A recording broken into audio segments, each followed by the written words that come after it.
弟兄姐妹，我们再过7分钟，我们就要开始进行今天的礼拜。愿上帝帮助我们，让我们预备好自己来朝见主，让我们来到主的宝座前，要来得连续蒙恩惠，做随时的帮助。让我们一起祷告，为今天的崇拜，为我们预备心，为所有的设备器械为主所使用来祷告。愿上帝来帮助我们，我们一起来祷告。天父，我们感谢你，为我们今天早上跟我们弟兄姐妹一起敬拜，来向你献上感恩。谢谢主，你悦纳我们在你面前的敬拜，让这个敬拜成为馨香的祭，献在你的坛前。愿你恩待我们，让我们的祷告的声音上达到你的耳中，也蒙你的垂听。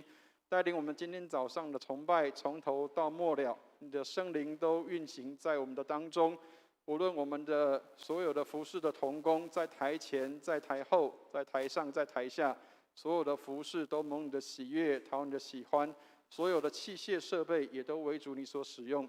谢谢你垂听我们的祷告，带领我们在你里面蒙恩。愿荣耀归给主，奉耶稣基督的圣名，阿们。弟兄姐妹，让我们预备心来参加早上的崇拜。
万国啊，你们都当赞美耶和华；万民啊，你们都当颂赞他，因为他向我们大施慈爱。耶和华的诚实存到永远。你们要赞美耶和华。会众，我们一起来祷告。亲爱的天父，我们感谢赞美你，特别在这早晨，会众一同齐聚，来到你的面前，求主帮助我们。成为你可用的器皿，求主赐下圣灵与我们同在，好让我们了解主你所赏赐的话语，再次的看顾着我们。聚会从头到末了，我们将祷告奉靠主耶稣基督的圣名，阿们。诗歌敬拜，我们会众一同起立。圣哉，圣哉，圣哉！心灵粮食选44首。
会众仍然站立，我们用使徒信经宣告我们的信仰。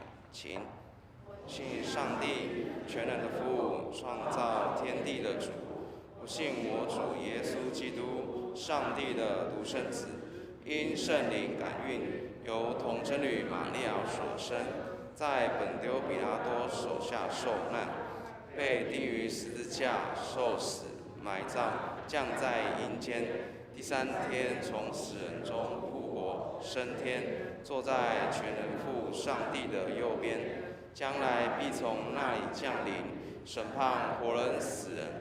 我信圣灵，我信圣而公之教会，我信圣徒相通，我信罪得赦免，我信身体复活，我信永生。阿们。荣耀颂。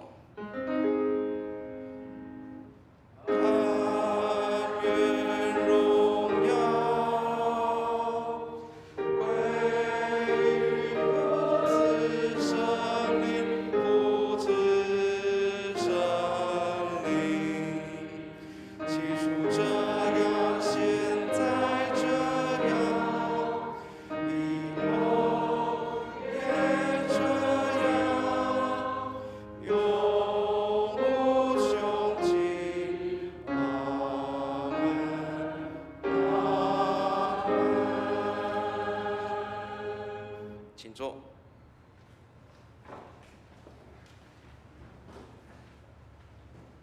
起应文在诗篇第8篇，旧约的544页。诗篇第8篇，我起会众印。耶和华我们的主啊，你的名在全地何其美！你因敌人的缘故，从婴孩和吃奶的口中建立了能力。我观看你指头所造的天，便说人算什么，你竟顾念他？你叫他比天使微小一点。你派他管理你手所造的，田野的兽，空中的鸟，海里的鱼。这位，我们一起来。耶和华我们的主啊，你的名在何其美！公道，一同翻开周报。为非洲国家马拉维亚祷告，基督信仰能进入生活文化中，国家百姓能更认识基督信仰祷告。为台湾卫理公会宗教区祷告，大理卫理堂江仲华传道，为教会奉献充足，教会在当地更加得人，传道同工身心健康祷告。为台湾行政首长及各级官员祷告，求上帝赐予智慧聪明给执政掌权者，赐福台湾人民。为台湾儿童及青少年能受到完善的知识教育及美好的品格教育造就祷告。为台湾第一线防疫工作的医护人员、军警人员祷告，愿主赐他们平安，工作顺利。我们用主教导我们的主祷文来结束这段祷告，请。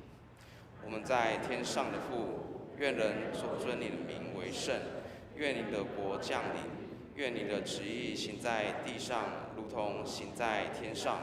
我们日用的饮食，今日赐给我们，免我们债，如同我们免了人的债，不叫我们遇见试探，救我们脱离凶恶。因为国度、权柄、荣耀，全是你的，直到永远。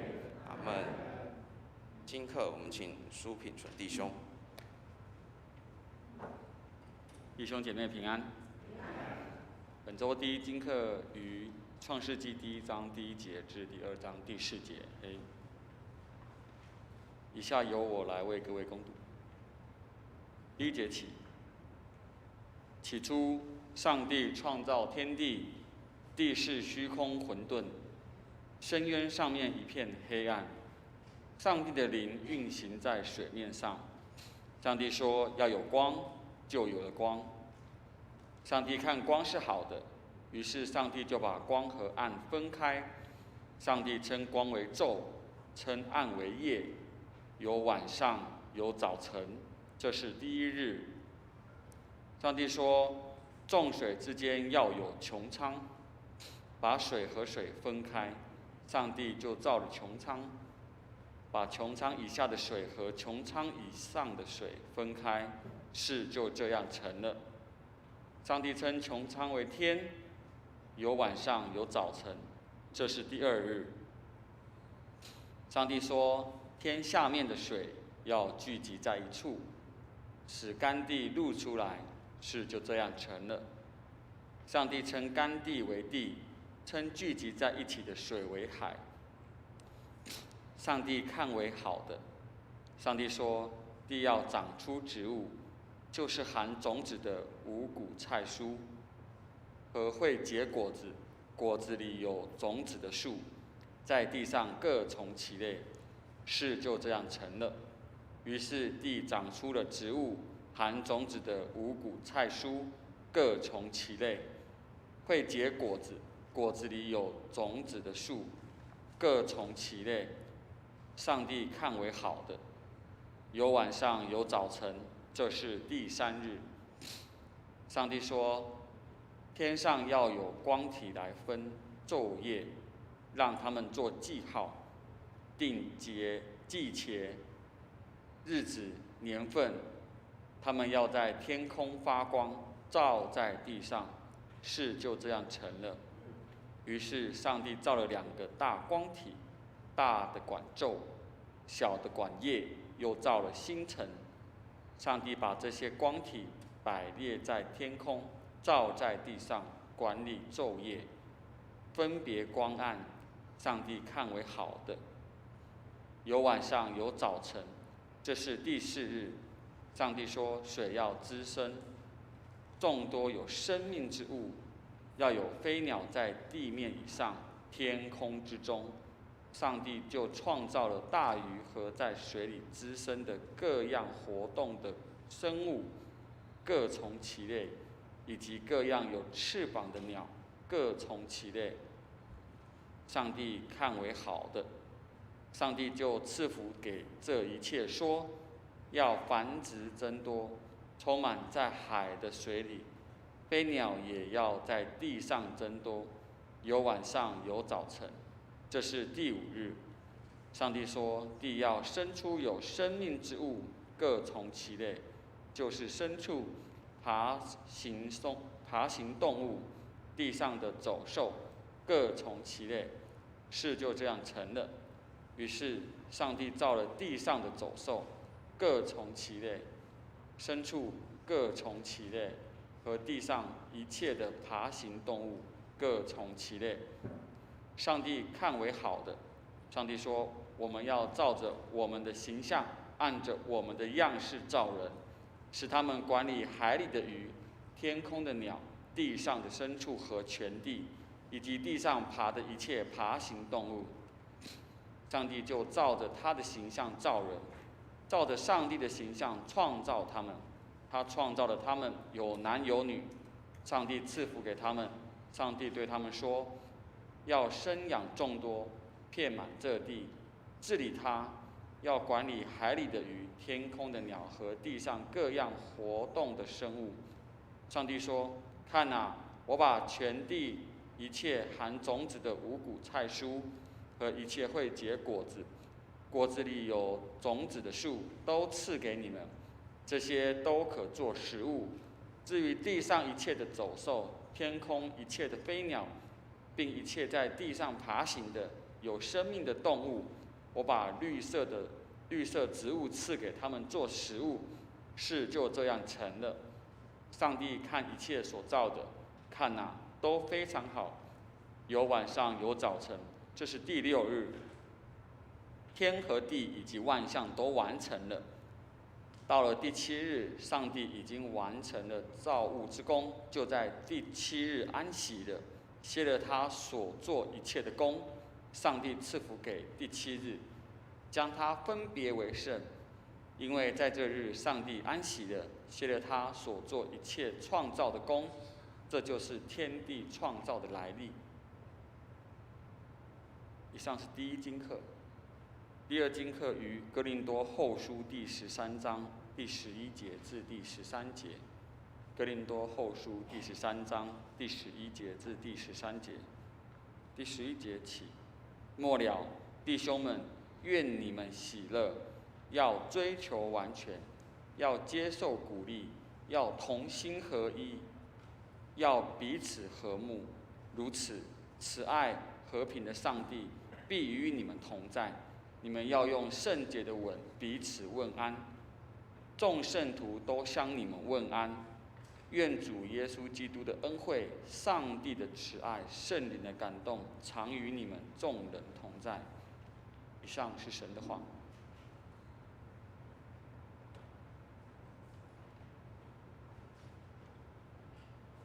谢谢品纯弟兄。读经马太福音28章16到20节，由我来攻读。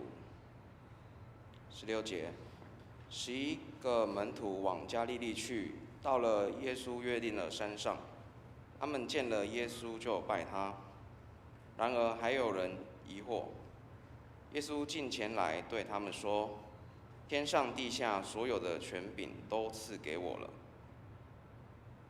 所以你们要去，使万民做我的门徒，奉父子圣灵的名给他们施洗。凡我所吩咐你们的，都教训他们遵守。我就常与你们同在，直到世界的末了。”献诗，我们请诗班。曲目是《无一朋友像主耶稣》。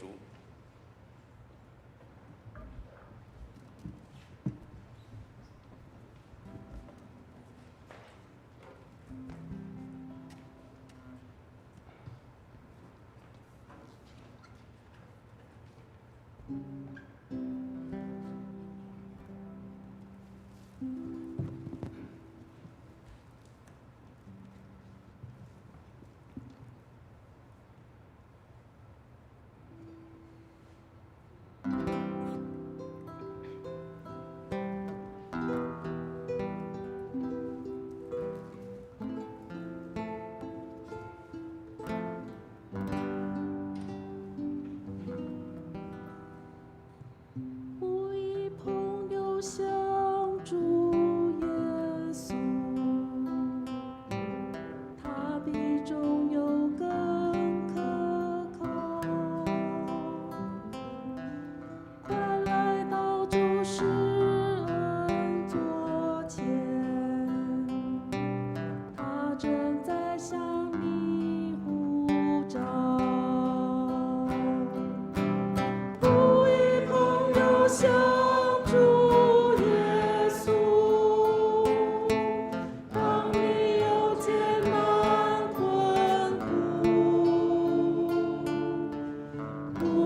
主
一切莫要失去勇气，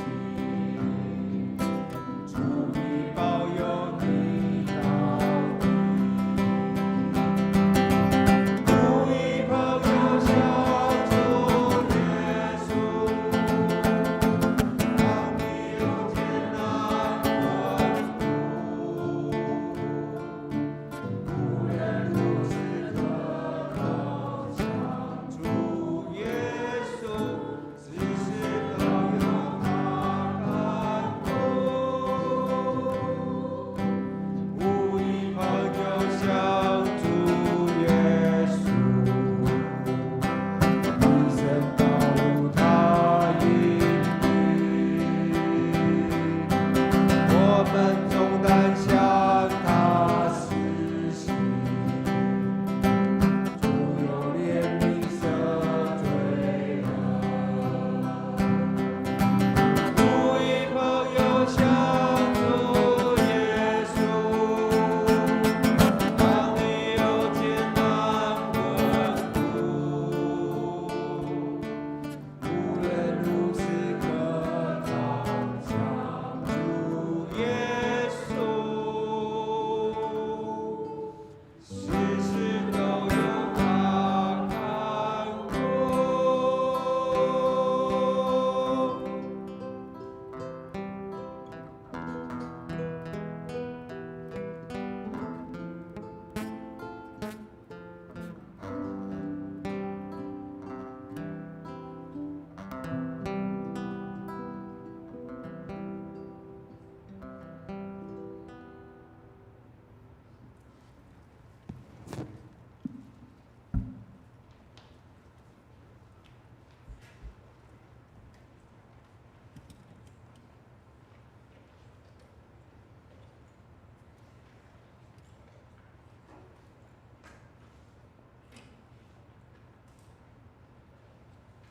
谢谢诗班。正道，我们请本堂蔡伟文牧师，题目是“去，直到世界尽头”。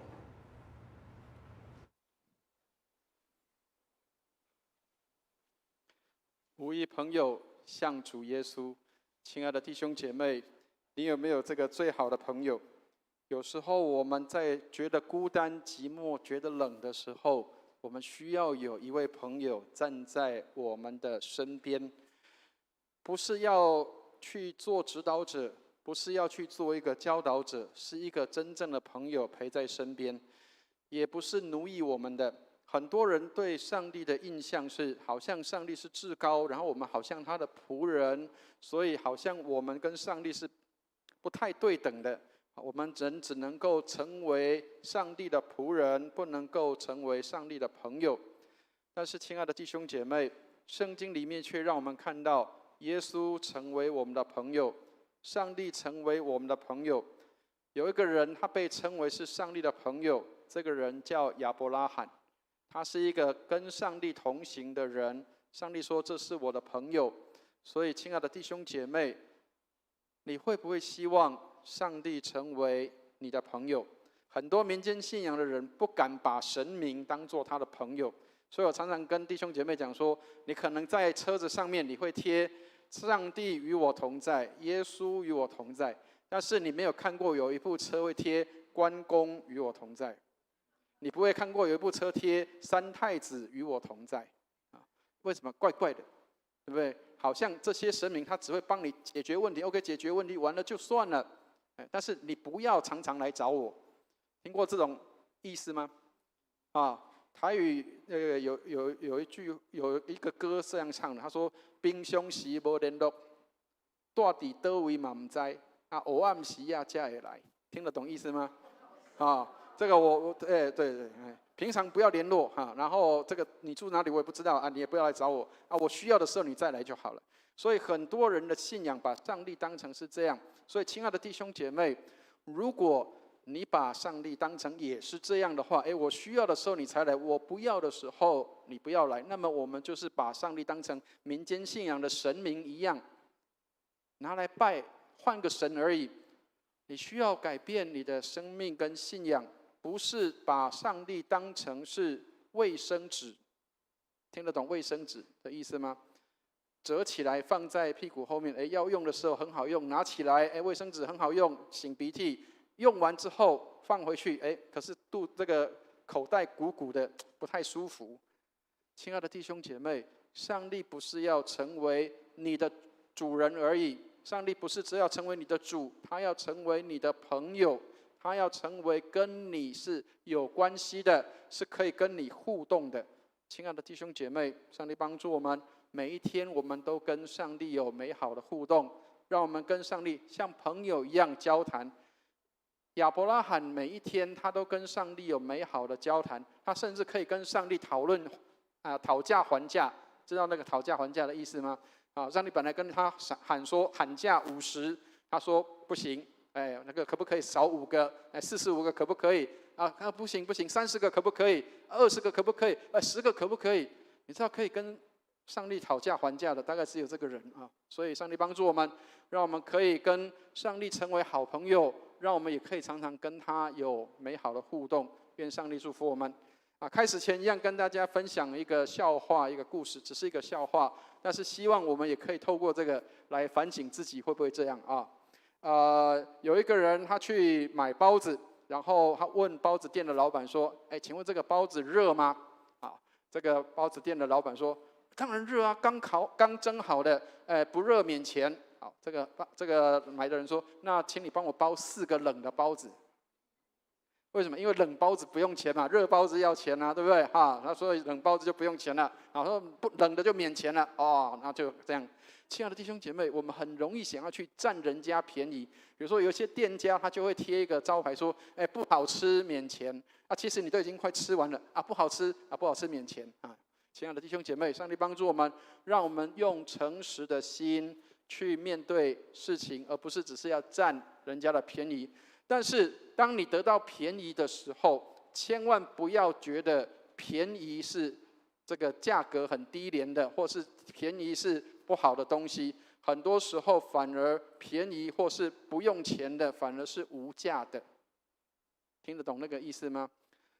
不用钱的反而是无价的。各位不晓得各位有没有去过餐厅吃过看过那个餐厅不一定我们吃过了看过餐厅上面会贴一个东西叫代用餐，知道吗？有的餐厅他们会贴一个招牌，上面写本店有代用餐。好，各位知道代用餐的意思是什么？知道吗？代用餐的意思就是说，如果你去那个店家里面，你跟他说我要一份代用餐，有的人把它简称叫 A 餐叫 A 一餐A 你一餐。他说我要一份 A 餐。好，但你进去的时候，那个店家就会给你一份餐，吃完你就可以拍拍屁股走人，钱都不用付。为什么？因为已经有人帮你付了钱了。亲爱的弟兄姐妹，不是你不应该付钱，或是你有这个特权，不是，是因为有人帮你付了钱。各位知道这个代用餐原本最早是从哪里过来的，知道吗？不是台湾发明的，其实最早的时候是在意大利。各位知道意大利人很喜欢喝咖啡，知道吗？然后因为咖啡其实也不是一个便宜的东西，因为有很多人其实也喝不起。好，所以有时候有一些人他们就会给店家这样的一个交代，就是我给你一笔钱，假设如果有人想要到店家里面来喝咖啡的话，喝那个 espresso 那种很浓厚的，意大利人喜欢喝那个，他们不是喝我们喝的那种星巴克，星巴克对他们来说是那种太淡了的东西，他们要喝那种很厚重的。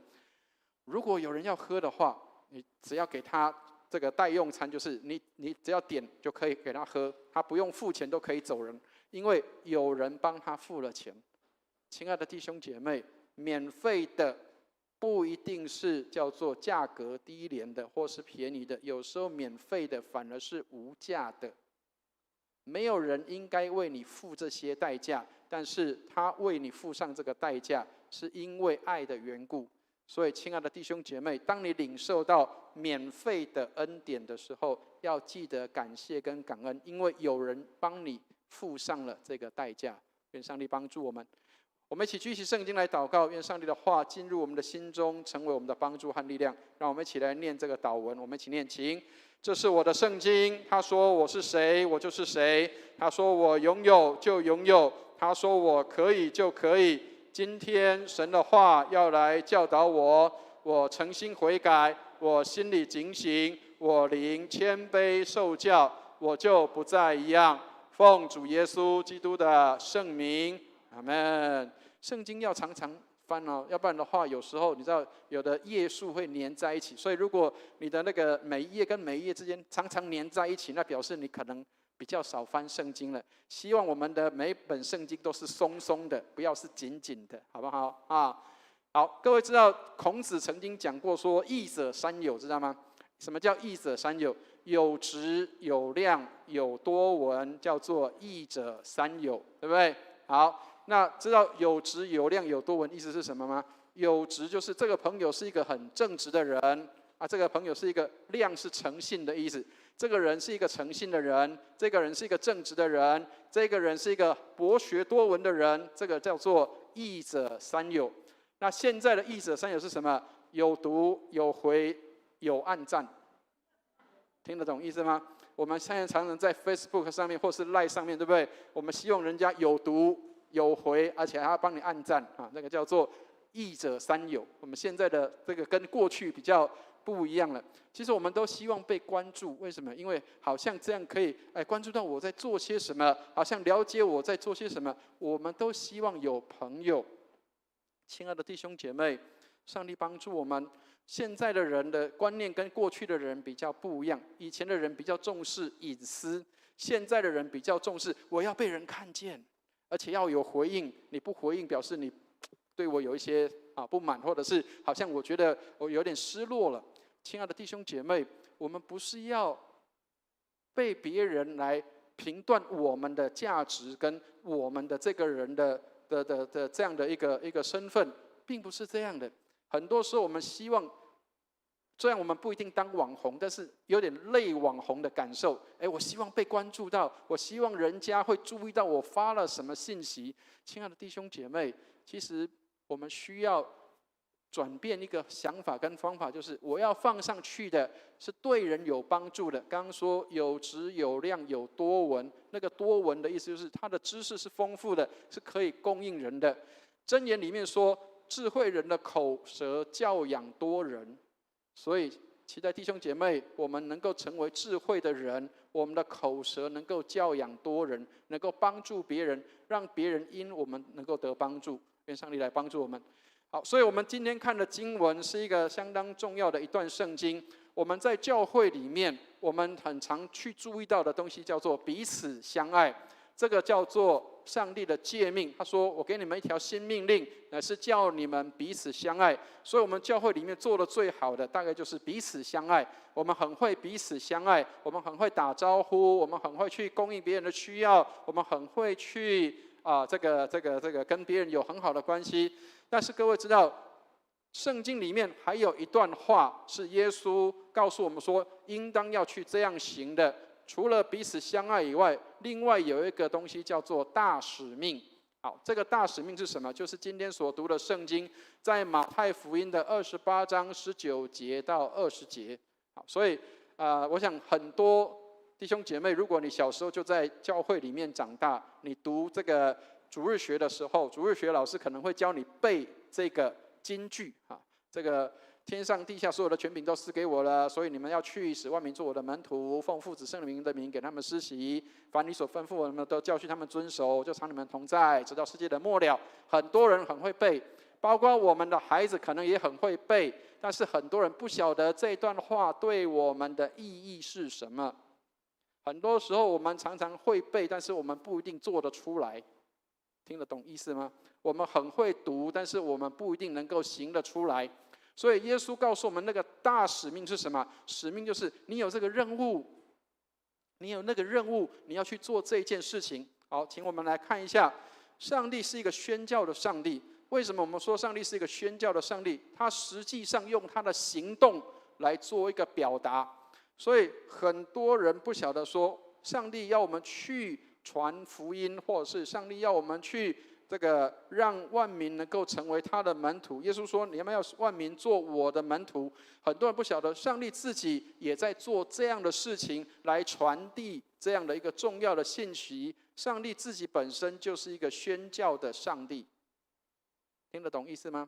好，我们来看一下这个 PPT 上面给大家的经文，在约翰福音3章17节，我们最会背3章16节，对不对？但是我们不晓得3章17节是什么东西。好，我们来看一下约翰福音3章17节，一起来念一下这节圣经，一起念来。因为神差派他的儿子来到世上，不是为了定世人的罪，而是为了世人借着他得救。亲爱的弟兄姐妹，但这个是新的翻译。在圣经里面，原来和合本并不是这样，所以刚刚要说明一下哈。我们刚刚的这个新旧约经课，我们的这个读经员读的是现代的，不算现代，就是新翻译的和合本圣经，所以它有一些词跟和合本圣经很像，对不对？但是其实也有一些不一样，它改变了一些比较现代的用语，所以不是他念错了，没有，他没有念错，他是用不一样的版本。所以有时候我们常常以为说圣经只有一本，各位其实要知道说，圣经如果看英文圣经的话，英文圣经有好几个版本，知道吗？英文圣经有什么版本？在英国，他们大概最通用的大概就是那个叫做英王钦定版这个 KJV 就是这个英国的国王那个时候那个叫詹姆士吗？好，不是好的，就是那个英国的国王钦定的版本。好，那很多人会念 NIV， 就是现代的英文译本或者是这个比较标准的这个英文版本。但是英文版本有很多，它重点在强调它的意思，不一定是每一个字翻译都一样的。但是这里给我们看到一个东西，是在中文圣经里面，这里的翻译说什么？上帝差派他的儿子来到世上。上帝差派他的儿子来到世上，然后做什么事情？他说，不是为了要定世人的罪，而是要为了世人借他得救。亲爱的弟兄姐妹，很多人说耶稣来了是要审判世界，对，我们只知道了一半。因为我们知道耶稣是最终他要成为这个全地的主、全地的王，因为他才是最终的，直到永永远远的那一位。但是更重要的事情是，耶稣来了，他不是只是要去告诉你说你错了，或是你是有罪的人。他告诉我们一件事情，是他来为了爱我们，要让世人借着他来得救的。亲爱的弟兄姐妹，这是上帝给我们的机会，听得懂意思吗？上帝给我们机会，让我们透过耶稣基督来得救。圣经上告诉我们什么？在3章16节里面，在这一节的前一节里面说什么？上帝爱世人，甚至将他的独生子赐给他们，叫一切信他的不至灭亡，反得永生。亲爱的弟兄姐妹，背金句很好，不用翻你就可以直接背了，这是最好的。但是当你背出来之后，能不能够去行出来，这才是关键。所以耶稣来，他是被上帝差派，他成为宣教士，来到地上，他来要告诉人一个信息，是上帝不是只是要当一个恶老板，要去审判你，或者是要去判断你的对错，不是。耶稣他来，他说什么？上帝是慈爱的。当你愿意改变，当你生命愿意改变的时候，上帝愿意将这个救恩赐给你，你可以得到丰富的恩典，可以得到那个永永远远存到永远的救恩。所以信耶稣得永生是这个意思，不是你的生命跟时间的无限延长。很多人以为说我的永生是我的生命跟时间的无限延长，不是这个。生命跟时间的无限延长，如果你活在痛苦里面，那是永远的痛苦。所以各位知道，除了有永生，还有一个东西叫什么？永远的死，知道吗？永远的死是什么？你没有在神的里面，就是永远的死。当你在神的里面的时候，你才有永生。能够了解那个意思吗？没有上帝的时候，你就是永远的死。有上帝，你才是有永远的生命。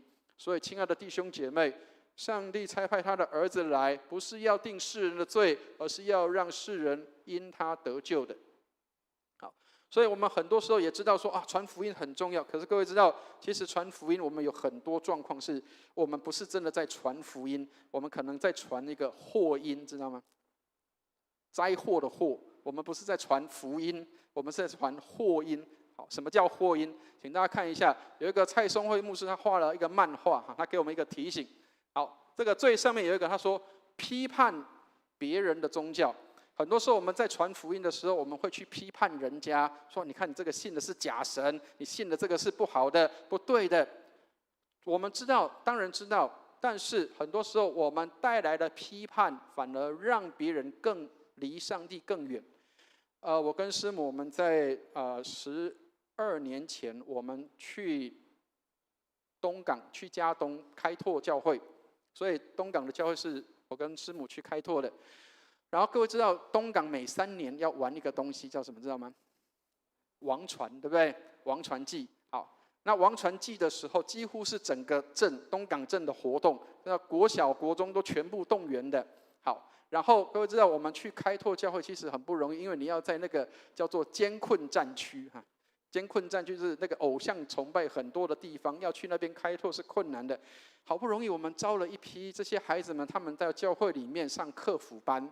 然后我们客服班曾经风光到一个班有20个学生，在我们教会里，每一天有20个学生在教会里面，非常好。然后这20个学生，将近有2/3都留在教会里面的儿童主日学，相当好的成绩了吧？可是各位知道，我们有一次有一个神学生来当我们的这个主日学老师，然后他就在这个刚好在王传祭的时候。他就在主日学的教学上，他说：“你们拜的都是假神，这些都是不对的，都是假的啊，应该要悔改。”好，当然很好。可是各位，下一周就没有学生来上主日学了。然后我很惊讶，怎么没有学生来了呢？好，然后我就到路上去，看到有一个这个主日学的学生，我就问他说：“哎，你今天怎么没有来上主日学？”他说：“啊，那个老师说我们拜的都是假的啊。”亲爱的弟兄姐妹。牧师不是告诉你说他们拜的是真的，不是，而是要告诉你说，你要知道怎么去让他们能够明白。保罗在雅典城的时候，他曾经做一件事情，他说：“你们拜的神很多，对不对？好，但是有一个叫未识之神。各位知道，以前希腊这个地方，他们也是拜多神的，但是他们因为怕拜不到那个对的神，怕有些神漏拜了。”所以他们用一个东西叫做什么？未识之神，我不认识的这个神啊，就是这个区域了。好，如果万一我有漏掉的神，就是这个区域。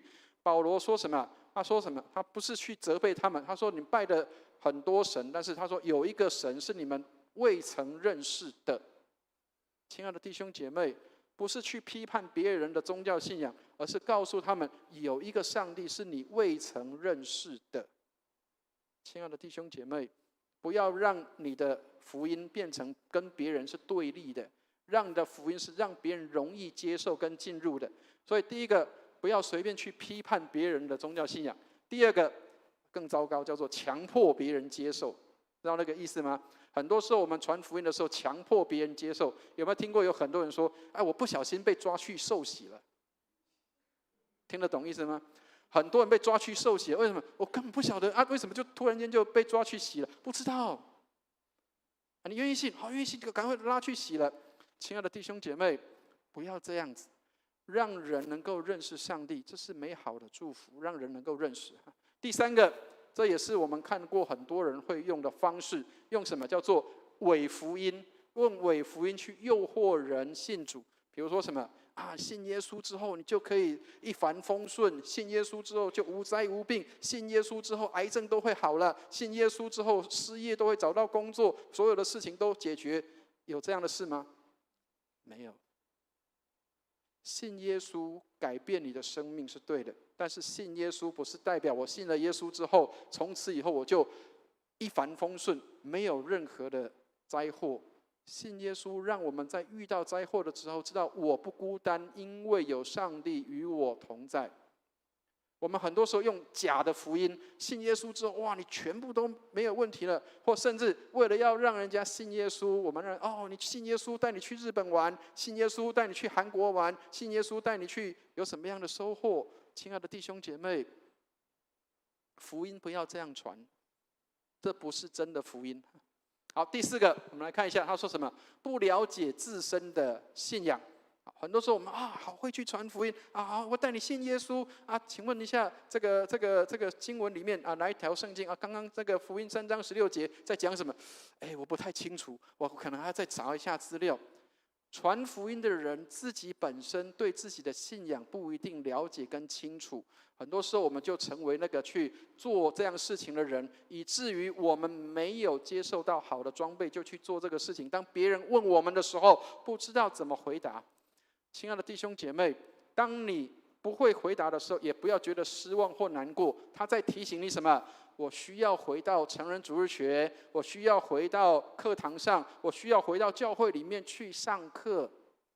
亲爱的弟兄姐妹，你为什么要上成人主日学？你为什么要在小组里面接受装备跟造就？你为什么要去读经祷告？因为你需要充实自己，好让你在传福音的时候知道我的信仰是有根基的，有根有基的，不是随便糊弄的。亲爱的弟兄姐妹，上帝帮助我们，你要去传福音，让自己先成为一个愿意跟随耶稣的门徒。台语里面讲门徒叫做学生，学生意思是什么？我是耶稣的学生，我在学谁？我在学耶稣。亲爱的弟兄姐妹，你是不是耶稣的门徒，就看你是不是在学耶稣。如果你不是学耶稣，那对不起，你有可能不是耶稣的门徒。我常常跟各位分享说，我很喜欢看那个武侠小说或者是看一些这个武侠的电影。如果你是少林弟子，你一定会少林的功夫；如果你是武当弟子，你会武当的武功。人家一看你的武功，就说你是武当派的，你是少林派的。请问，亲爱的弟兄姐妹，人家看不看得出来你是跟过耶稣的人呢？别人会不会看到你是跟耶稣的人？还是人家看不出来这个人信耶稣的哦，听得懂意思吗？这个人信耶稣哦，这个人怎么会是信耶稣的人？因为看不出来。昨天有一位台大的学生来访问我，然后他因为我过去曾经待过马祖，然后他要了解马祖教会的一些的事情。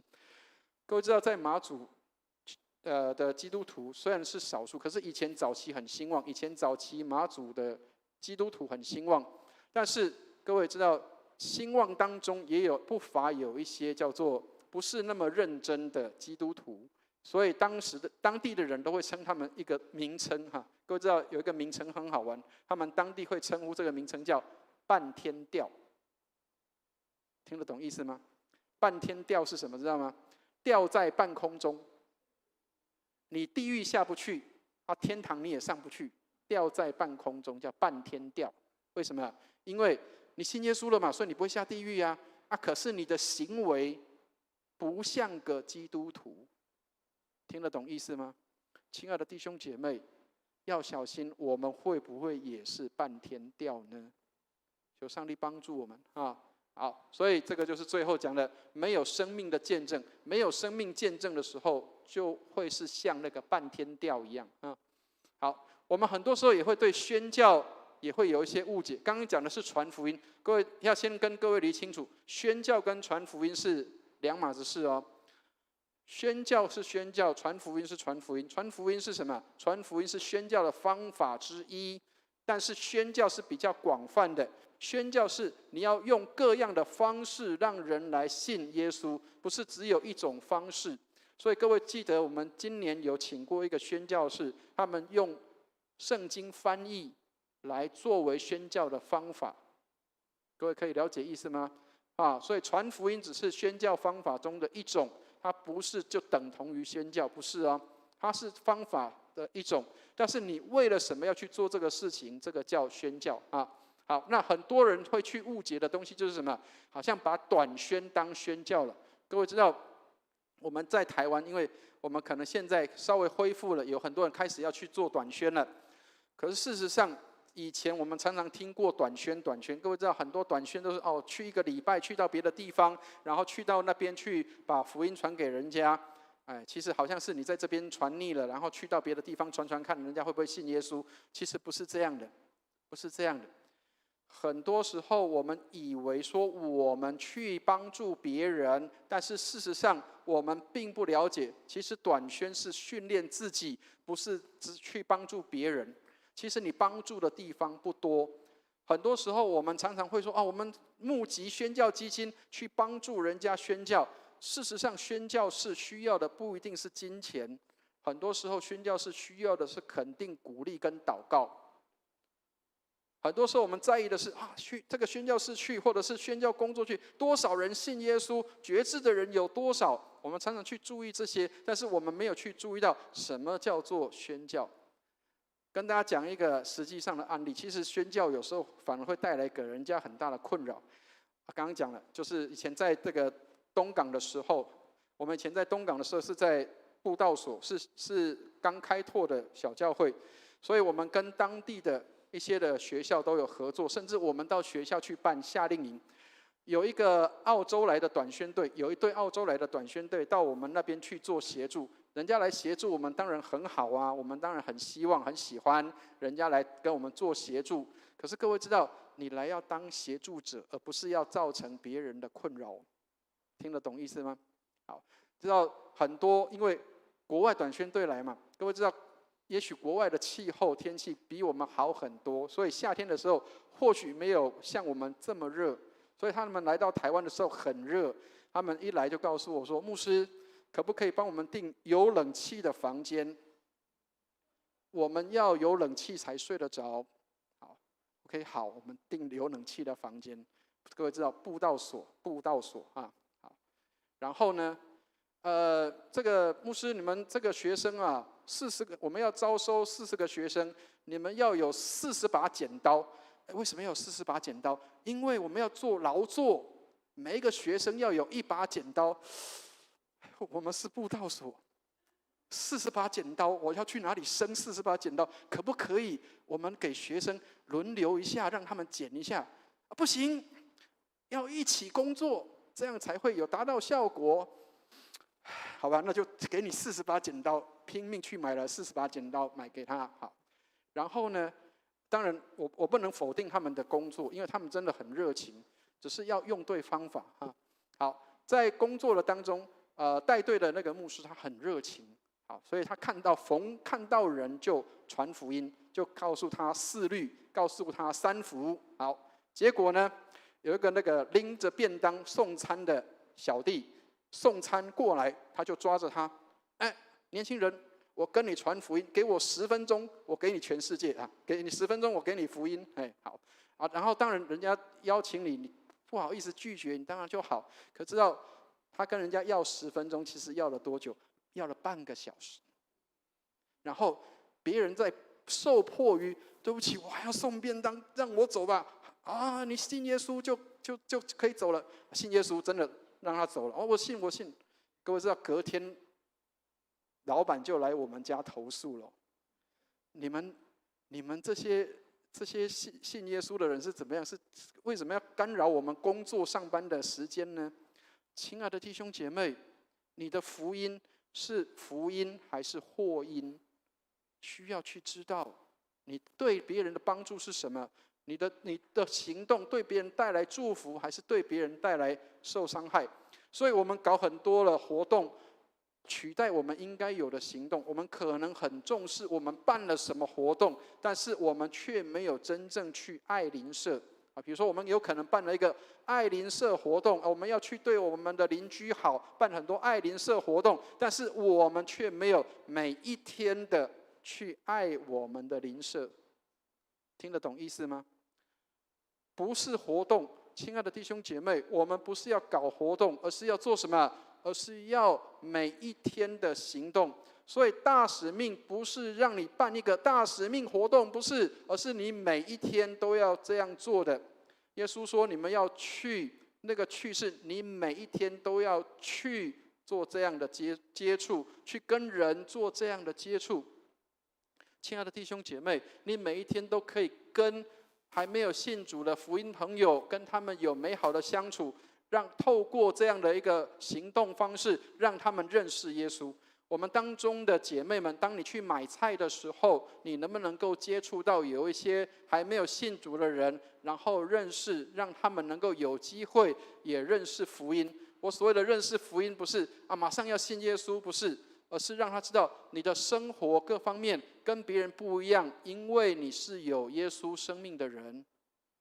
亲爱的弟兄姐妹，我曾经讲过这个例子，我说有一个卖水果的水果摊，他把水果摆得很整齐。有一个牧师，他去买的时候，他就问这个水果摊说：“哇，你这个水果摆得相当整齐。”你知道那个卖水果的人说什么？我是基督徒，我透过我卖的水果来荣耀上帝。亲爱的弟兄姐妹，卖水果也可以荣耀上帝的。你有没有为了你的工作、你的生活上可以荣耀见证上帝来这样去做？上帝帮助我们，不是活动，而是你每一天应该有的行动。所以很多时候我们很关心我们活动办得怎么样？我们的来的人有多少今天主日来的人有多少？今天这个活动有多少人参加？很多时候我们关心成就，但是我们没有去注意到别人有没有因为这样的一个活动，或是这样的一个行动，他们得到了帮助。亲爱的弟兄姐妹，牧师要在这边跟大家讲一个事情，是需要颠覆跟转换我们的想法。过去我们以为办夏令营，我们教会里面有100-200个学生来这边，太好了，我们办活动。亲爱的弟兄姐妹，不要办活动。牧师要告诉大家一件事情是，如果是夏令营，请记得我们重点是要带这些孩子们来认识信仰，而不是办一个澎湃的烟火，然后结束之后没有任何一个人留下来，没有任何一个人留下来。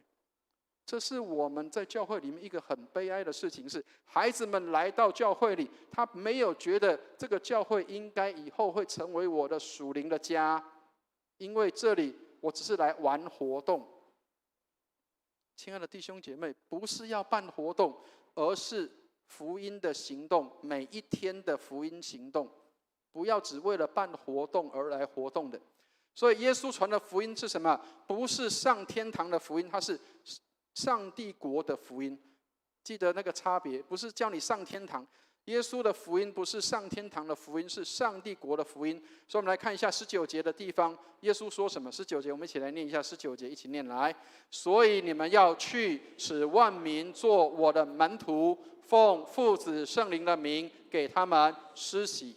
亲爱的弟兄姐妹，耶稣要做什么？耶稣说：去使万民做我的门徒，奉父子圣灵的名给他们施洗。耶稣没有说你们要去使万民做卫理公会的门徒，或是做荣光堂的会友。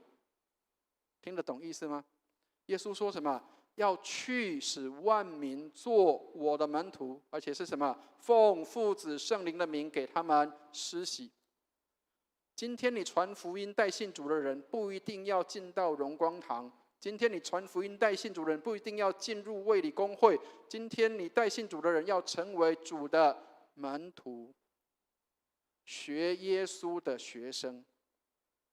亲爱的弟兄姐妹，你能不能够带一个人，让他来学习效法耶稣的样式？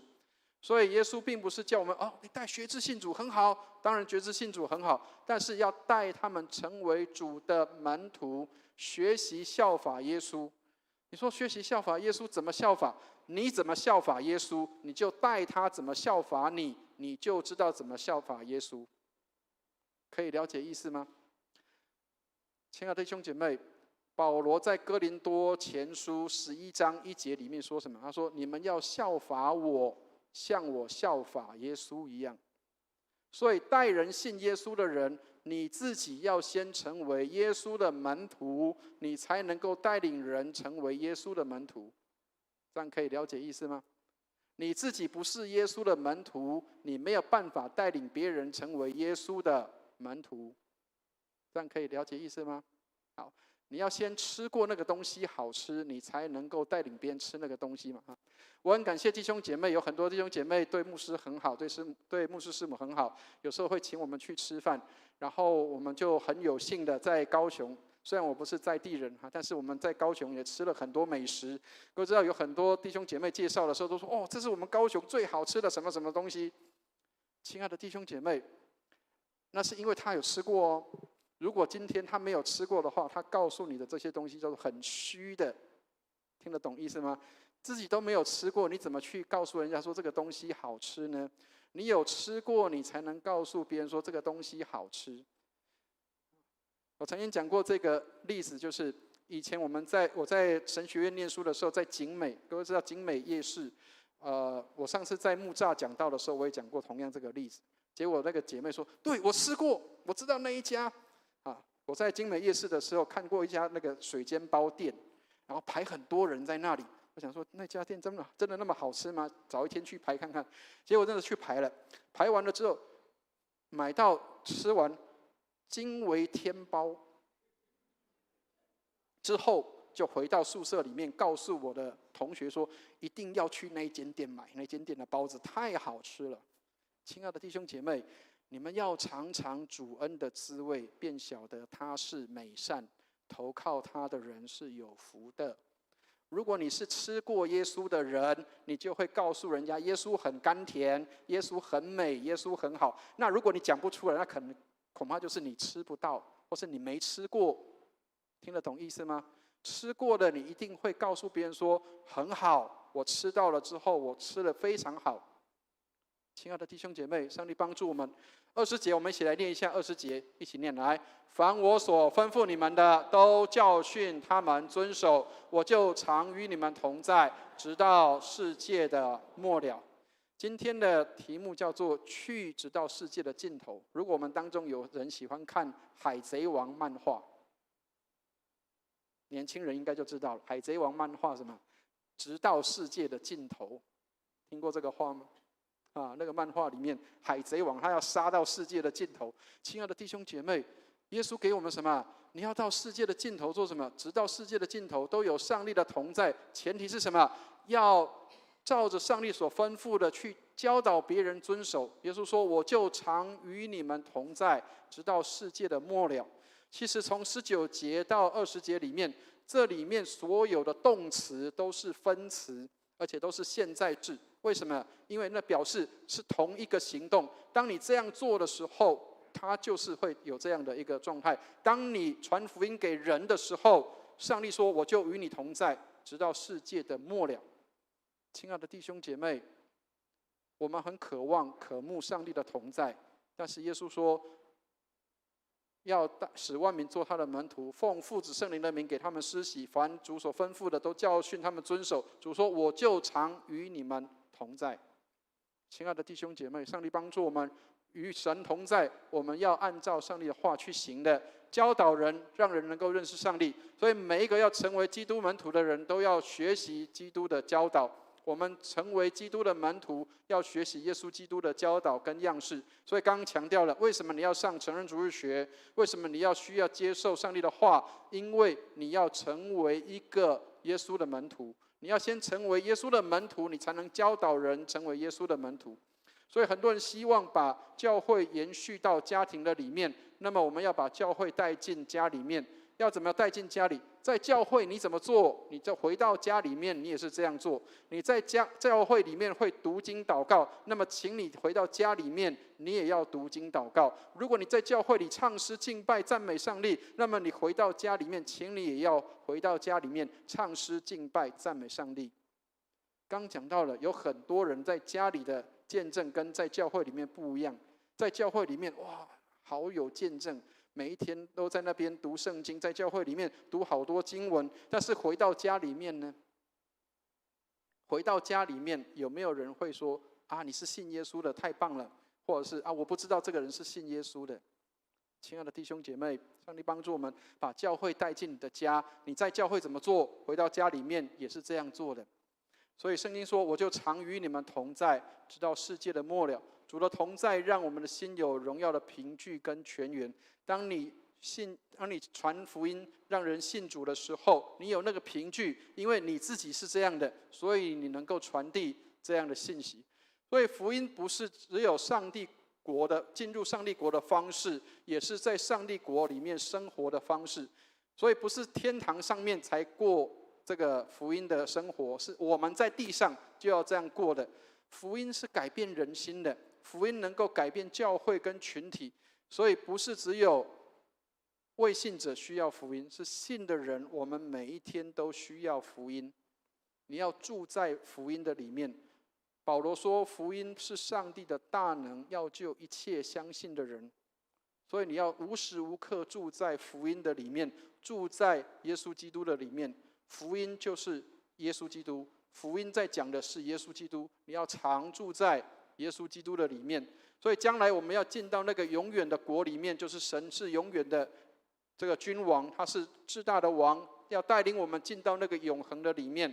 他说他与我们同在，直到世界的末了，末了之后就是进入神的永恒跟荣耀的里面。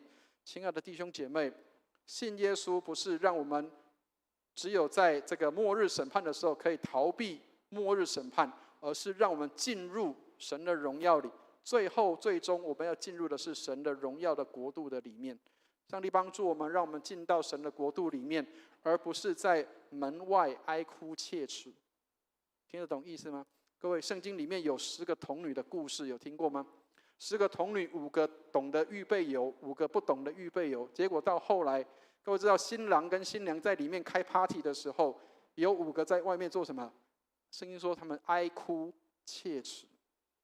弟兄姐妹，信耶稣不要信到变成到后面我们是在外面哀哭切齿，进不到那个神荣耀的国度里面。上帝帮助我们，我们要进到神荣耀的国度里面。好，所以今天的经文有几个给我们的提醒。第一个，去传福音，自己要先得到福音。你要先得着福音，你才能够让人能够认识福音。所以人不是不相信你讲的福音，而是在你的生命当中看不到。所以上帝帮助我们，让我们能够使人看见，我们就活在福音的里面。所以福音不是要盯一个很虚假的东西给人家看到，传福音要真诚的。你的生命是否信耶稣有改变？你的生命是否因为信耶稣而有不一样？那个才是福音的大能，改变了你的生命。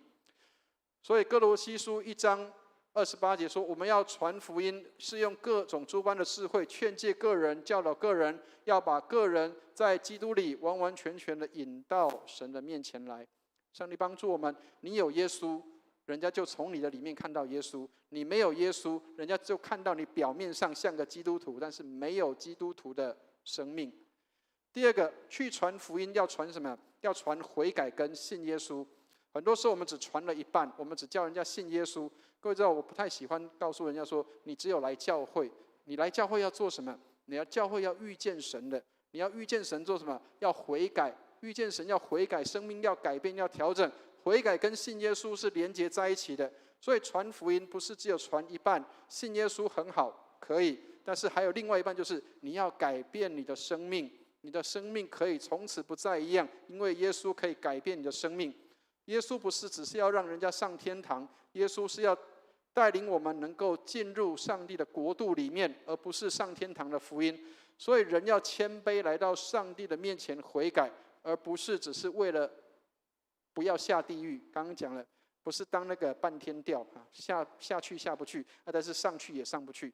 悔改让我们能够改变自己，成为有耶稣生命的样式。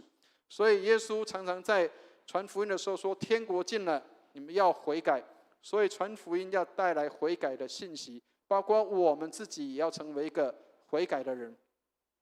所以传福音要传2件事情，悔改跟相信耶稣是连在一起的。亲爱的弟兄姐妹，当你传福音的时候，要记得带进悔改的信息。第3个对教会更是重要的提醒是，去传福音，教会要看重的是大使命，而不是活动。好，教会要存在的不是为了办活动，而是要承继耶稣基督的大使命。所以不是为了办活动让人信耶稣，而是我们每一天让人可以有机会来信耶稣。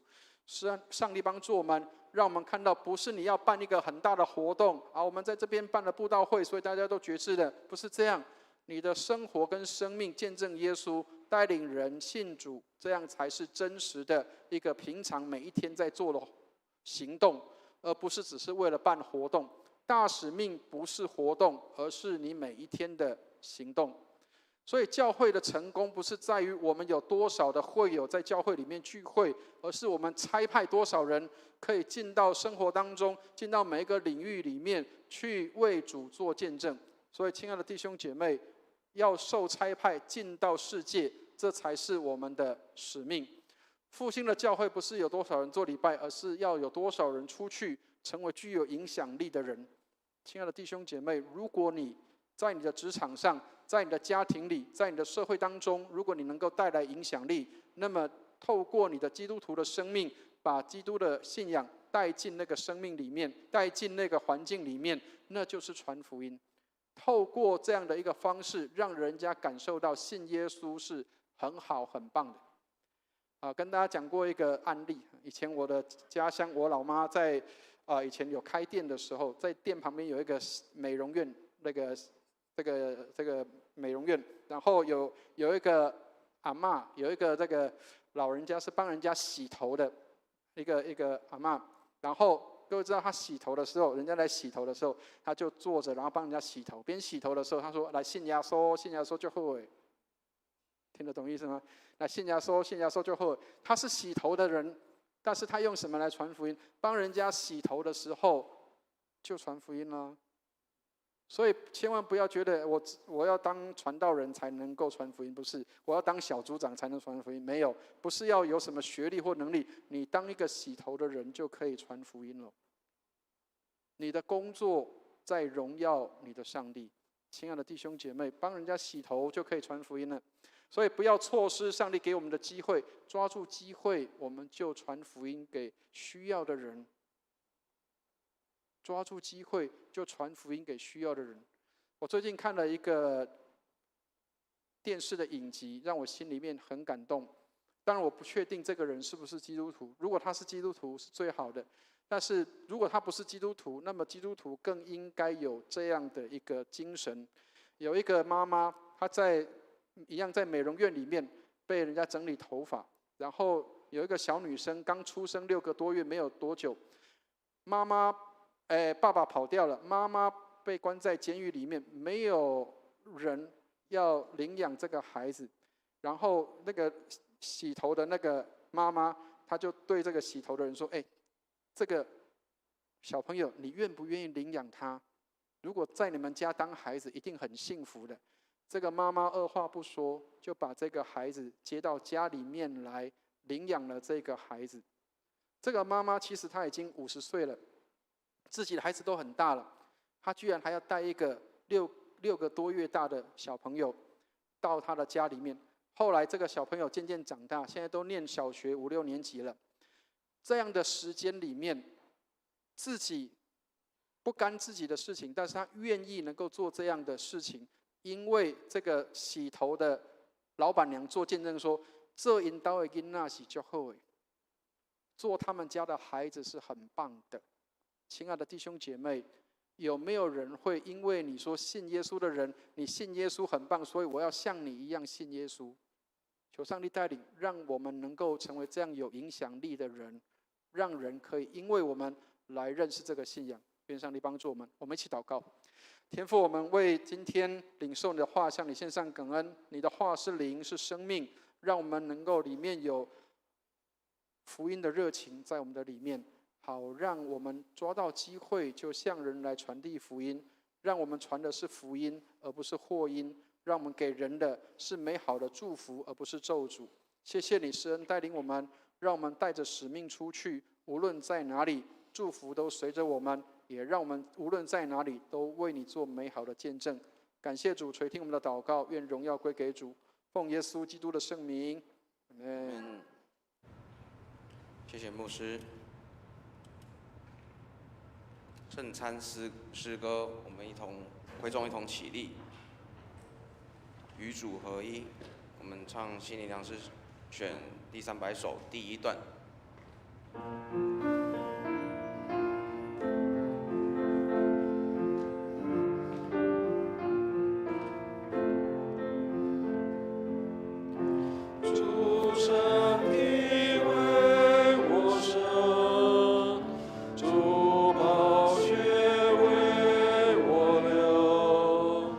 并被那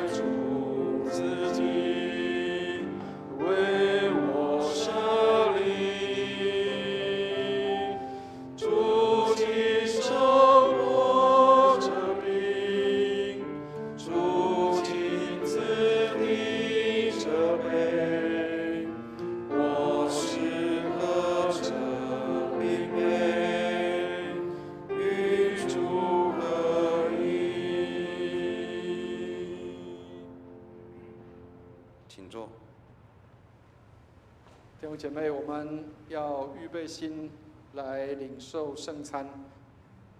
卫理公会的传统是我们每个月的第一周是我们的圣餐主日。为什么都会在第一周？是因为那是那个月的开始。亲爱的弟兄姐妹，每一年的第一个礼拜是卫理会的立约主日，表示这一年当中第一个礼拜、第一个开始，我们就要跟上帝有美好的立约。每个月的第一周，我们有圣餐礼拜，是让我们能够修正跟调整我们在跟上帝的立约的关系。有的时候我们可能日子这样过，每天这样生活，但是我们渐渐的偏离了，或者是远离了跟上帝所立的约，或是远离了上帝的话，我们不清楚不知道。所以为什么我们需要来到主的面前，要能够谦卑忏悔，来寻求上帝的面。也跟大家来讲这样的事情是，我们每一个人都是罪人，需要在上帝面前领受上帝的恩典，包括牧师也是。有时候牧师也会有一些迷思，各位刚刚在讲的内容当中，有一些也是针对我自己讲的。知道有时候我们会因为，我不好用这个词，业绩压力，听得懂意思吗？业绩压力。所以我们常常会希望说，弟兄姐妹，赶快带人来信耶稣，带人来信耶稣，增加我们教会的人数，增加我们教会的奉献数，这样我们人跟钱就可以渐渐多了。亲爱的弟兄姐妹，我们注意到人数，注意到奉献，可是我们有没有注意到生命？你信耶稣之后，你生命改变了没有？你信耶稣之后，你跟过去有没有不一样？还是信耶稣之后，我仍然是我？亲爱的弟兄姐妹，信耶稣不再一样，我们常常挂在嘴边，真的有不一样吗？我们有贪心的人，我们会改变成我不再贪心，因为我信耶稣了。我们有会去讲脏话骂人的人，我们有因为信了耶稣之后，我说我的话语现在都是甘甜的，都是祝福人的。我们信了耶稣之后，有那些叫做在情欲里面拔不出来的打滚的人，说我可以因为信了耶稣，我的生命不再一样，我要过圣洁的生活。我们愿意这样去做吗？亲爱的弟兄姐妹，上帝帮助我们。很多时候我们常常是会讲不会做的，包括站在台上的这个人，因为我们常常是会教导别人，但是我们做不到。但是很感谢上帝，各位知道，有时候站在台上会觉得羞愧，因为有时候自己做不到，居然还要讲，怪怪的。可是各位知道，有一个弟兄叫尼拓生，知道吗？尼拓生弟兄他这样说，他说就是因为站在台上的这个人做不到，所以那是上帝的大能，因为上帝的话居然从这个做不到的人身上讲出来。亲爱的弟兄姐妹，虽然我们做不到，但是感谢上帝，让我们常常提醒自己，我们讲的话跟自己的生命要配搭在一起的。虽然我今天小礼服里面穿的是白色的，因为今天是圣三一主日，所以桌巾都是白色的，所以今天也配合一下穿白色的。可是各位知道，平常牧师穿的小礼服都是什么？黑底的，只有这一块地方是白的。为什么？只有这边讲上帝的话语才是白的，其他是黑的。我们是罪人，包括站在台上这个人也是罪人。所以弟兄姐妹彼此认罪，互相代求，使我们可以得医治。愿上帝祝福我们。我们没有比别人好，我们也没有比别人优秀，我们都跟众人一样，只是我们蒙了恩。所以这个马丁路德说，我们是蒙恩的罪人。求上帝怜悯我们，记得上帝给我们的恩白白的，所以我们也要白白的舍去，让人可以得着这个白白的恩典。愿上帝祝福我们。请大家预备心，我们来预备来领受圣餐。原本今天的圣餐要跟平常不一样，要用沾饼的方式，但是要先跟大家讲抱歉，因为我们现在疫情还是在，那还有很多人中奖了，所以我们为了大家的安全，所以我们还是暂时用安全的方式。虽然国家没有限制，但是我们还是要保护大家，保护弟兄姐妹，所以我们还是用安全的方式，用各自的饼杯来使用。所以原本我们希望大家可以照这个图样，可以这样走进来。那但是我们还是现在用比较安全的方式，让大家可以在做礼拜的时候领圣餐，不要惊慌，不要害怕。所以请弟兄姐妹，我们彼此包容接纳，让我们仍然用这个疫情期间的方式来进行这个圣餐礼拜。请听圣经的话。看啊，我站在门外叩门，若有听见我声音就开门的，我要进到他那里去，我与他，他与我一同坐席。你们若真实悔罪，与人亲爱和睦，立志自心，从今以后遵主的命令，行主的道，就当存信心前来到全能上帝的台前，谦虚忏悔，领这圣餐，得受恩惠。让我们一起来读认罪文。无所不能的上帝，我主耶稣基督的父，创造万物、审判万人的主。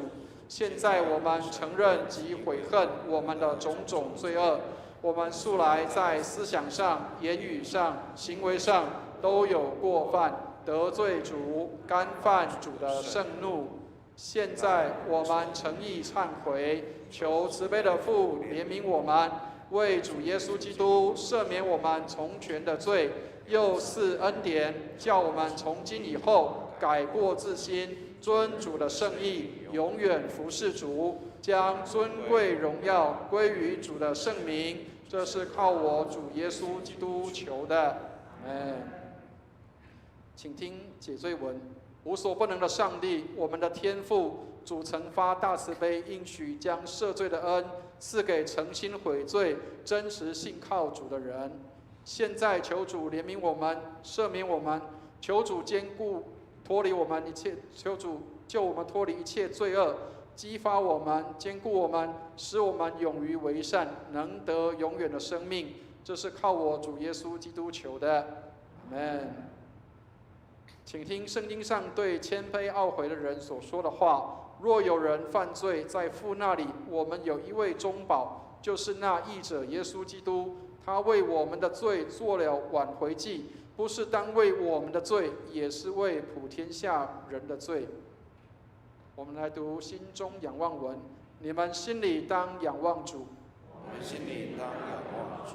我们当感谢我主上主，感谢我主上主是应当的。无论何时何地，感谢主圣父，无所不能、无始无终的上帝，这是理所当然的，也是我们本分所当做的。因此，我们和天使并天使长及天上的会众，一同称颂、尊奉主荣耀的圣名，常赞美主说：圣哉，圣哉，圣哉！天地万军的主，主的威严充满天地。愿荣耀归于至上的主。阿们。基督在十字架上替世人赎清罪孽，他又设立圣餐之礼，吩咐我们常常奉行，纪念他的受死，直到他再降临的时候，领受主所赐的这饼和酒，就是领受他的圣体与宝血。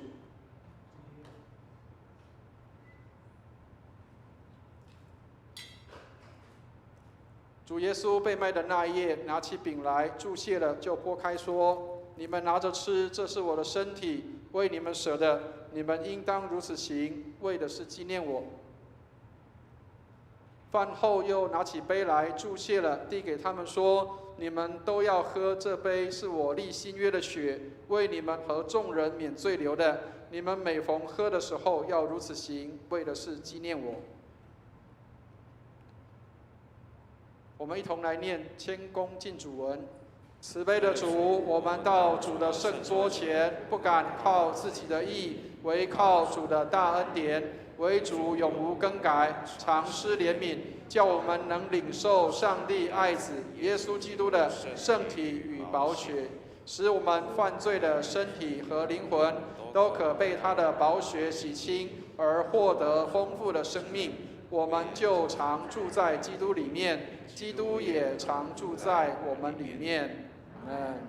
弟兄姐妹，如果你已经信耶稣了，你已经受洗归入主的名下，无论你是在哪一个教会受洗，或是你是哪一个族群、哪一个地方来的人，我们都欢迎跟邀请你能够来跟我们一起领受圣餐。我们领受同一个饼杯，表示我们在基督里是同一的群体。如果弟兄姐妹，我们当中你还没有受洗归入主的名下，那我们一样邀请你来跟我们一起参加这个圣餐礼。但是请你将你的手放在你的心上，虽然不能实体的领，但是让我们在心里面能够来领这个圣餐，能够来领受这个恩惠。当然我们有机会，我们也可以跟弟兄姐妹我们一起实体的来领圣餐，让我们能够在主的里面，我们受洗成为神的儿女，能够成为跟弟兄姐妹一样的这样的领餐的这样的一个权柄，让我们可以一起在这里领受上帝的恩典。让我们一起预备心来领受。如果你已经信主的人，你可以从你的位置上站立起来，让我们的同工可以把饼杯从你的身边发过去给你，让你可以领受饼杯。如果你已经受洗成为神的儿女，你也在上帝面前谦卑悔改的人，也可以现在就站立起来，我们预备来领受饼杯。请同工也到台前来。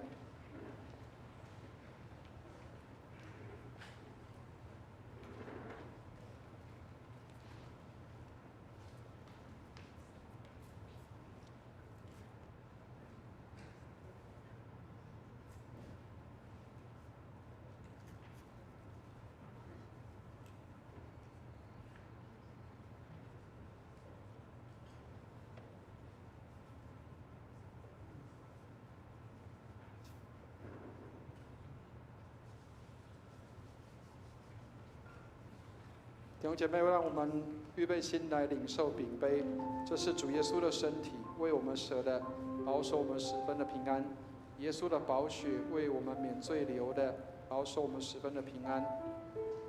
让我们在领了饼杯之后，我们就坐下来等候，让我们的弟兄姐妹能够还没有领到的，可以继续的等候圣餐饼的跟杯的来到。那如果你还没有信主，还没有受洗成为神的儿女的，你已经信了，但是我们相信你已经信了，你就成为神的儿女，只是在形式上我们还没有成为正式的这样的一个神的儿女的人，让我们就把手放在心上，让我们在灵里面也领受这个饼杯。这是主耶稣的身体为我们舍的，保守我们十分的平安。耶稣的宝血为我们免罪流的，保守我们十分的平安。请我们能够耐心的等候让我们的同工可以把饼杯发给大家。这是主耶稣的身体为我们舍的，保守我们十分的平安。耶稣的宝血为我们免罪流的，保守我们十分的平安。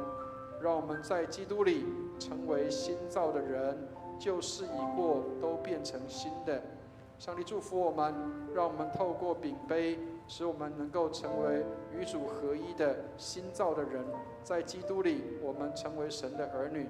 如果你已经领到了，就请你坐下来，等候其他的人，等候其他的弟兄姐妹能够来领饼杯。上帝祝福我们，让我们也反省自己的罪，在上帝面前得到饶恕跟赦免。上帝的饶恕跟赦免带来祝福跟平安。愿上帝祝福我们，让我们重新悔改，来到神的面前，来领受上帝的祝福。还有没有还没领到的弟兄姐妹？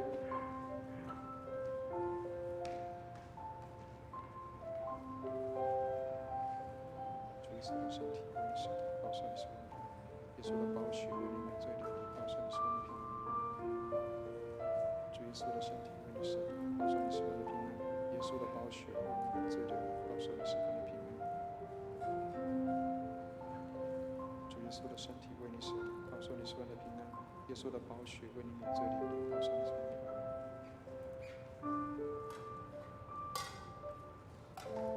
弟兄姐妹，如果我们已经预备好了，让我们就一起来领受这个饼杯。这是主耶稣的身体为我们舍的，保守我们十分的平安。耶稣的宝血为我们免罪流的，保守我们十分的平安。牧师在台上比较方便，我已经口罩拿下来，但是要记得把口罩脱下来，要不然塞不进去啊。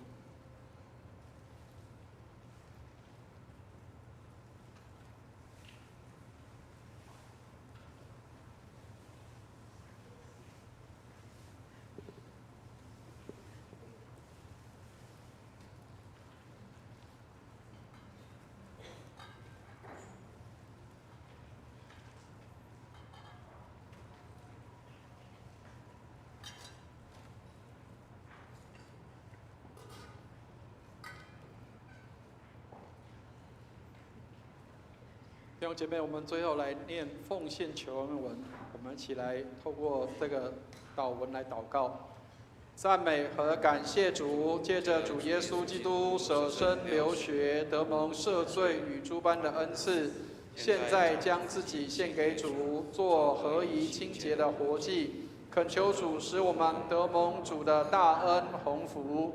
我们罪恶深重，原不配来献祭于主。但我们求主接受我们区区的赤诚，因为主耶稣基督饶恕我们的过犯，所以唯有求主欢喜悦纳，不要计算我们的行为。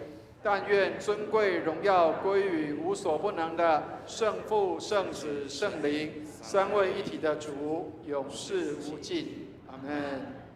好，我们圣餐礼到这里。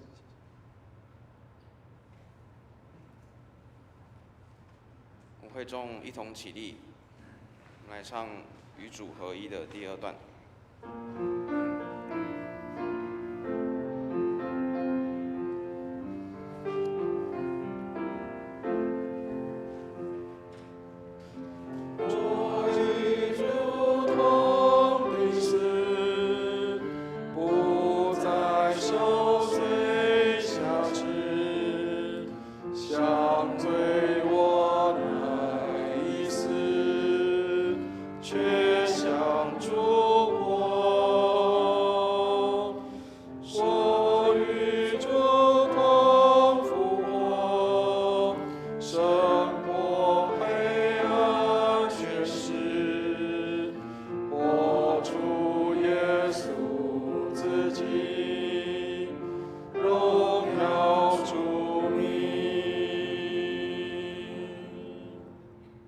会众请坐。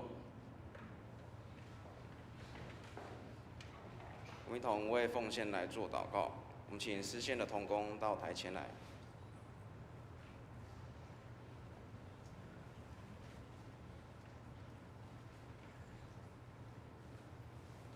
我们一起祷告。亲爱的天父，我们向你献上感谢，感谢主赐我们日用的所需，我们将所得一部分献上，用在教会事工上，求主悦纳。我们这样祷告是奉靠主耶稣基督的圣名，阿们。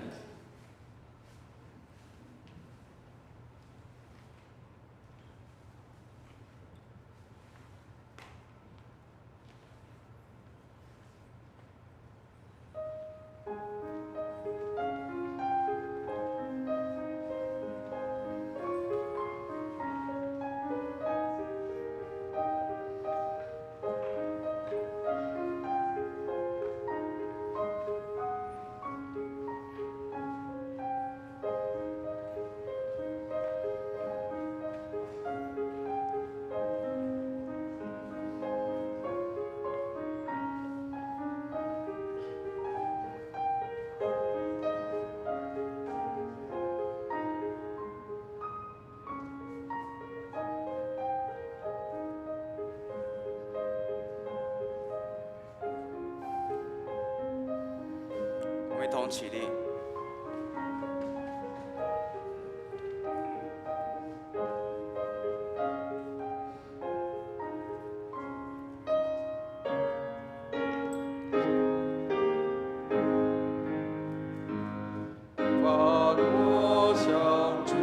所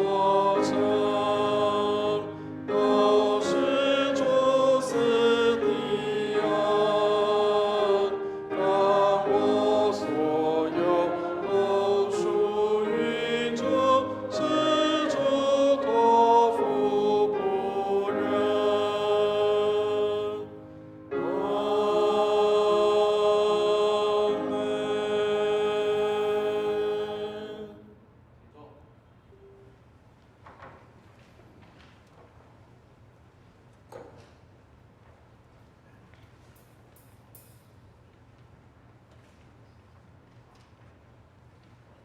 有新来的新朋友吗？这边有一位是林怡晨吗？好，请起立，让我们欢迎一下。一次欢迎，永远欢迎。那我们一同来唱《我们成为一家人》。到第二段的时候，我们一同起立。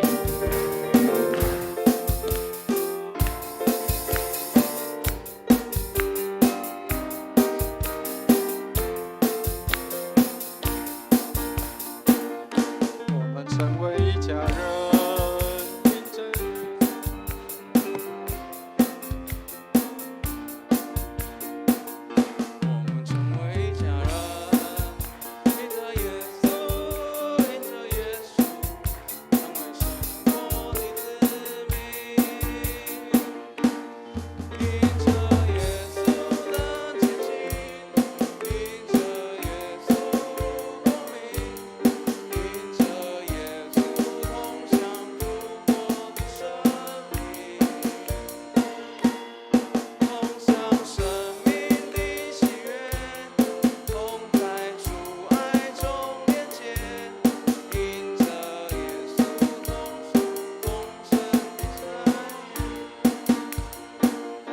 问安。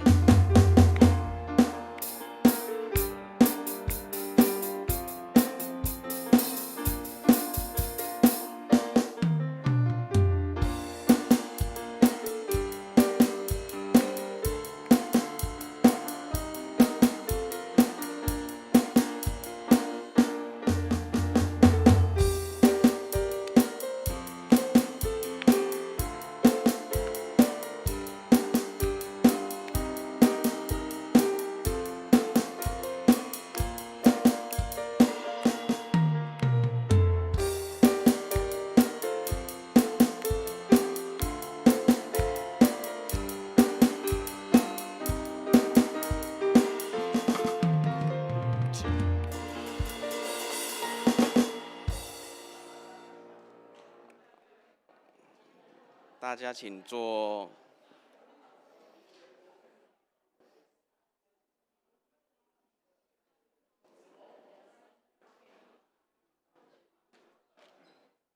教会消息：本周主日为6月份圣餐主日，请弟兄姐妹预备心参加崇拜。主后的1点30分召开执事会议。好。蔡婉牧师将于7月份开始主日崇拜后11点30到12点半有桌边谈查经小组活动，全程免费，请向蔡伟文牧师来报名。卫理神学院延伸班下学期将开加拉太书的课程，师资是刘清乾牧师，上课时间是今年的9月22到明年的1月5号。每周五晚上7点到9点，可以向办公室来报名。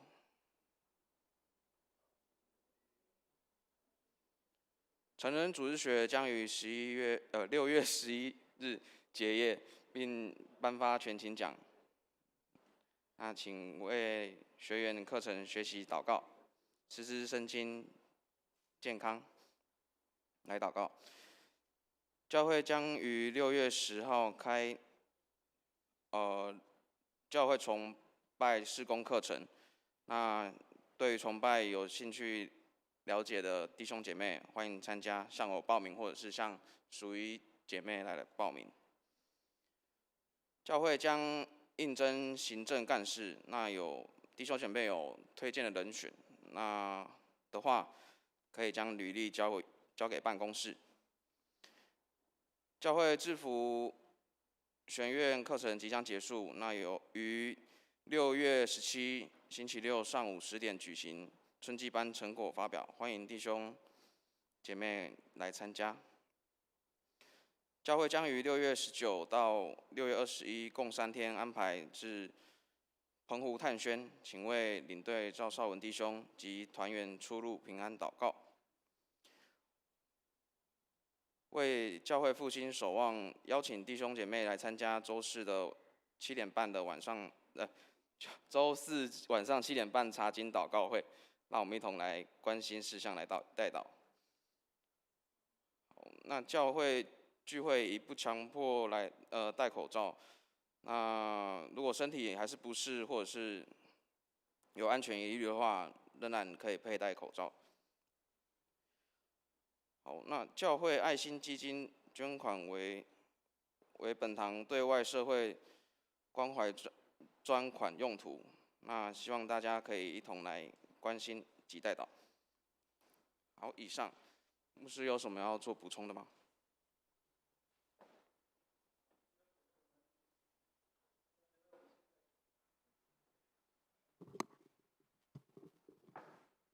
没关系，这个提醒我话要短一点哈。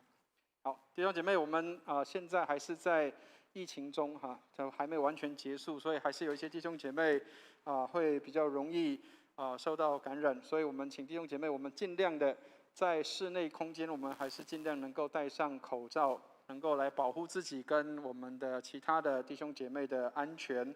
好，那感谢上帝让我跟师母来这边，我们到今天是我们来荣光堂的4年又过4天。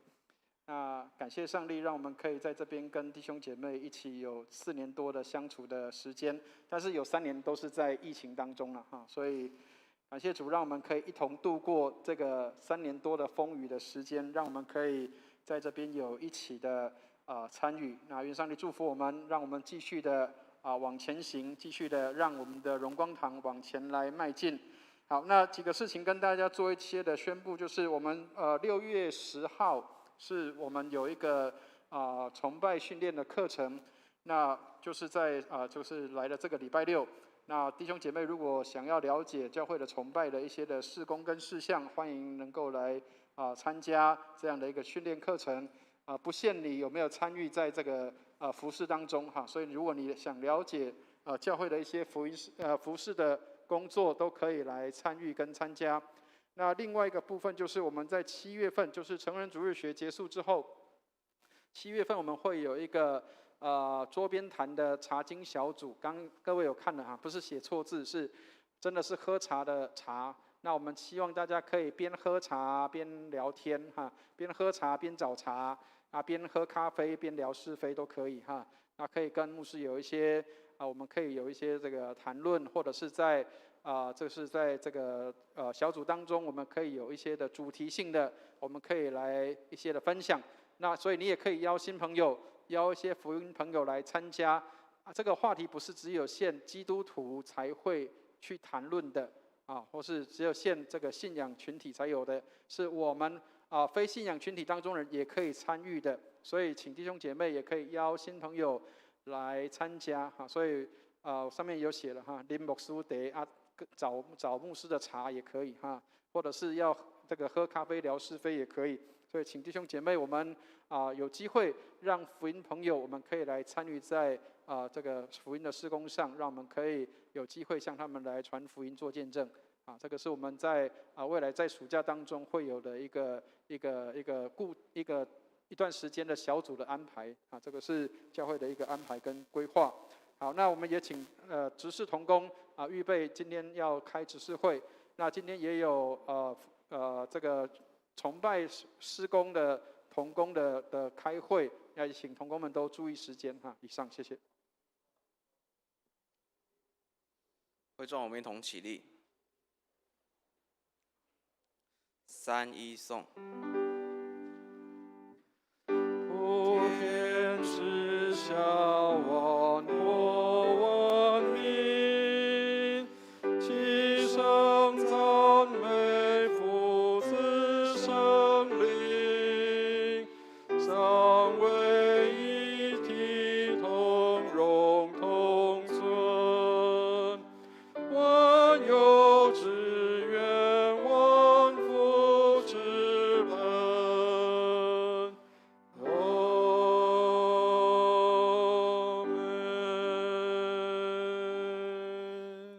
我们请蔡牧师祝福。弟兄姐妹，我们一起来领受祝福。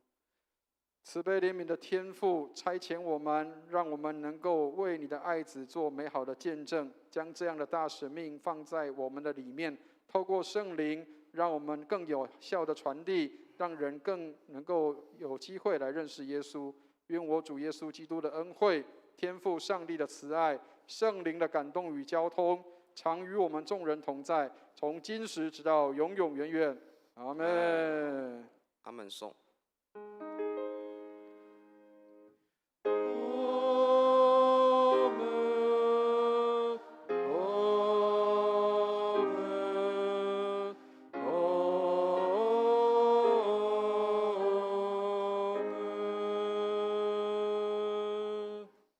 请坐。